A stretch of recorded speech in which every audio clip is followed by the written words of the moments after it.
Hey guys, it's Bag. Back at it with another installment of how do I make Cube World fun or worth it? The aim of this video is not to be just another tutorial, but hopefully an overall definitive guide on how to enjoy this game. I'm going to take this nice and slow, so bear with me because I want this to be as easy to understand as possible.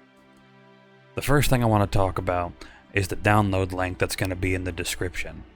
This is a link to the folder I've prepared with everything you need, so go ahead and download that, and I'll wait for you. You got it? Alright.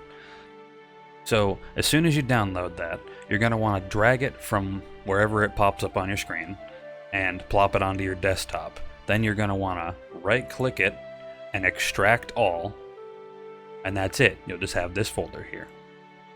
So inside this folder, you're going to find multiple other folders that are specifically named things. These are what we'll be using to build your own personal mod pack.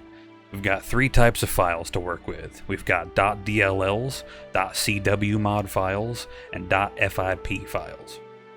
The .dll and the .cwmod files are the mods themselves, and the .fip file is the mod loader.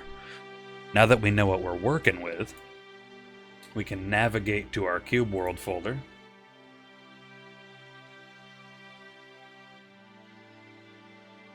Once we're in here, the first thing you want to do is right-click and make a new folder.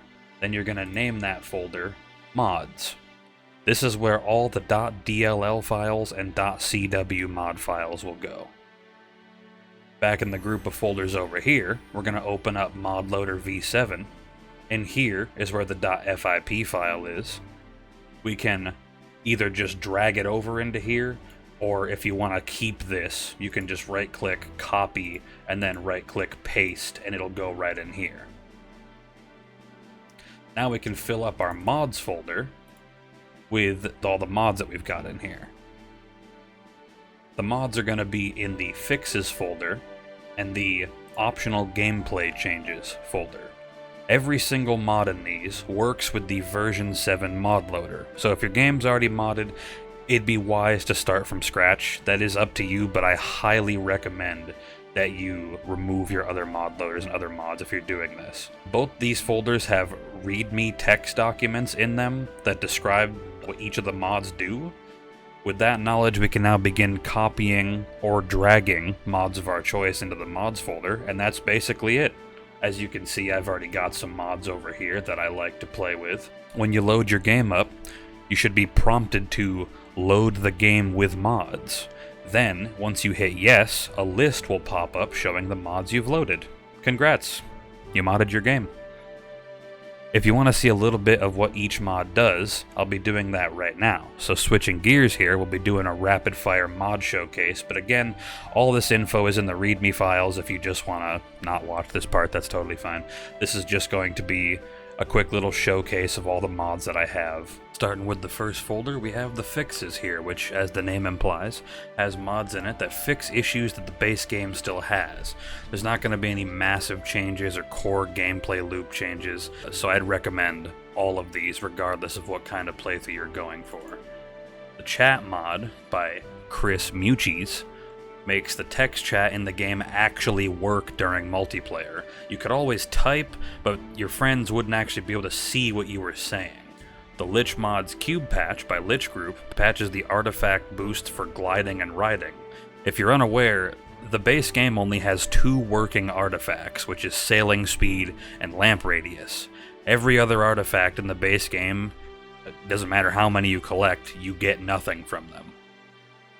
And then we've got the LichModsGuardianFix by Lich Group, which makes the Guardian class passive actually work as intended. It was meant to give you a 25% HP boost, but it was only giving a flat 25 HP. And then moving on to our optional gameplay changes, we've got the heavy hitters here that bring large changes to the core gameplay loop or how you interact with the world. Starting off with BetterBiomes by Julyuary. This mod changes the generation of the world to make more actual continent and island areas, rather than just large clumps of land. Expect a lot of ocean with this one though, and I've also been told that it removes one of the biome types entirely, so I would use this only if you're really tired of how the normal terrain generation is. Definitely fun, definitely shakes things up. Next we've got one of our biggest players in the game here with BetterProgression. This mod changes the core gameplay loop and makes the game entirely different. Artifacts now give combat boosts as well as the movement boosts that actually work, and region lock is gone. When you get in-game and get to the region you want to start in, just hit enter and do /set-center in the chat, and you should see this message here. Now every region outwards from this will be slightly stronger, enemies will have more HP, and will drop slightly stronger gear. This next mod is so nice, I almost put it in the fixes because it feels so necessary, but it is in optional because some people just might not enjoy what it does.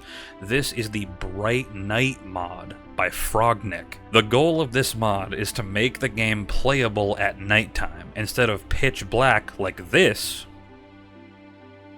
you're greeted with this.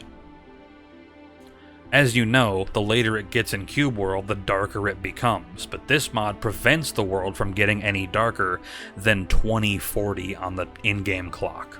Now we've got the building mod here, another one by ChrisMiuchiz. A neat little mod here that I haven't really spent any time with personally, but it adds a very cool feature to the game that kind of puts another layer to the game. And as the name suggests, it adds building. You can swap into a build mode that allows you to copy blocks you're near, place them, and delete them. For the creative types, I'd say this mod is a must-have. You can build a house and interact with the world in a whole new way. It's very cool. Next up, we've got another mod by ChrisMiuchiz. This here is the CommandsMod. This one is a personal favorite of mine. This mod aims to give you all sorts of control and freedom by giving you access to commands you can type in the chat. There's a whole massive list of these commands that I'll have a link to in the description, but I'll show off a few of my favorite ones that I use just about every time I play. Teleporting to specific coordinates. Teleporting to specific people. Teleporting to where your cursor is on the map. Setting the time. Setting a home waypoint. Teleporting back to that home waypoint. And the list goes on. This next one here isn't even technically a mod, but it's a super nice quality of life improvement if you don't want to have a wiki page open next to you at all times. This is a document that changes the text file just a little to include the name of the pet next to the food it goes with, so you don't need to spend time guessing or searching. All you do is you just drag this over into your Cube World folder and hit yes to replace.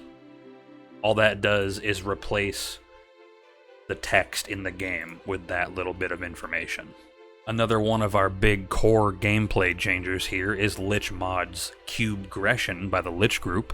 Like the BetterProgression mod, CubeGression adds combat stats to artifacts and keeps the base ones as well, but unlike BetterProgression, this mod keeps the region lock on, leaving all the progression to be with plus gear and the new artifact boosts.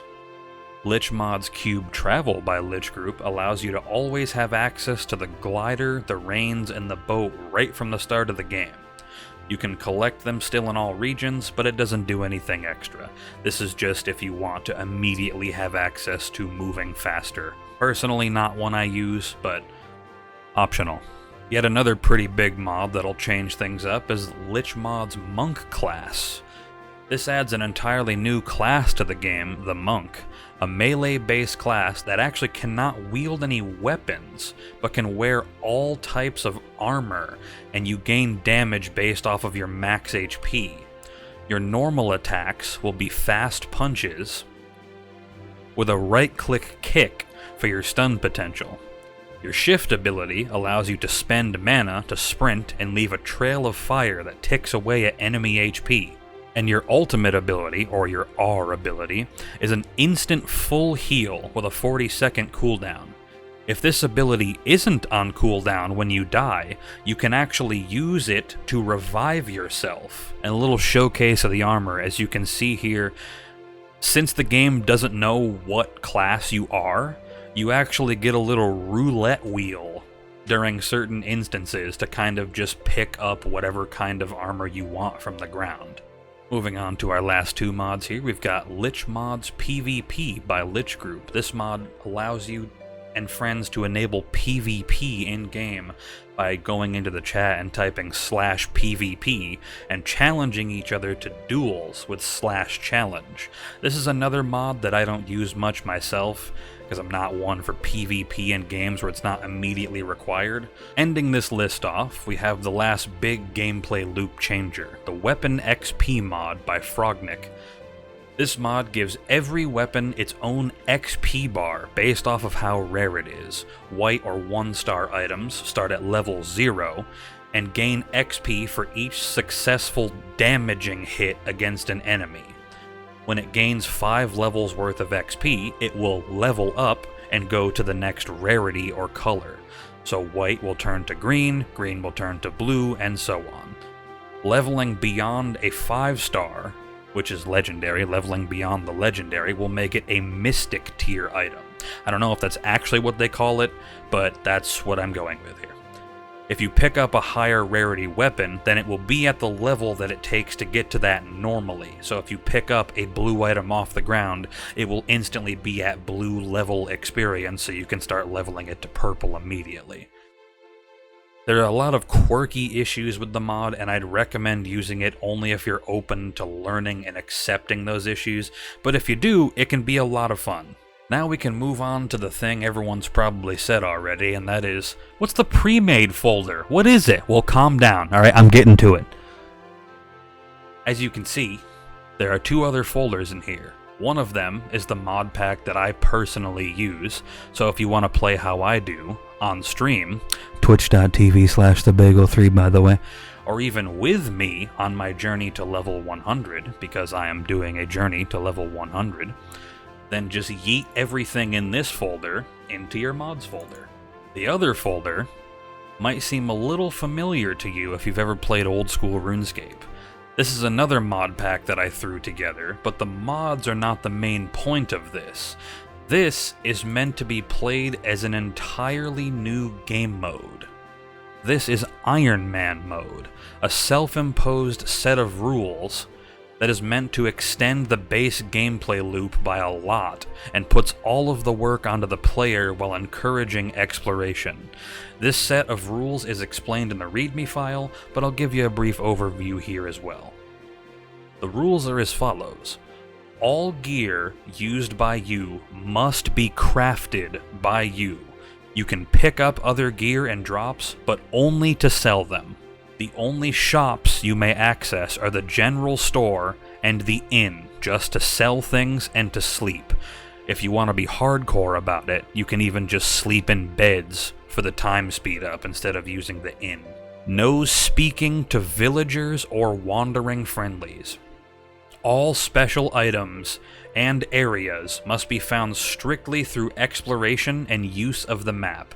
If you didn't know, a vanilla mechanic you can use is you can open up your map and middle click to put a little star on the map that will show you locations that you might think are special. Star all areas that look important and get exploring.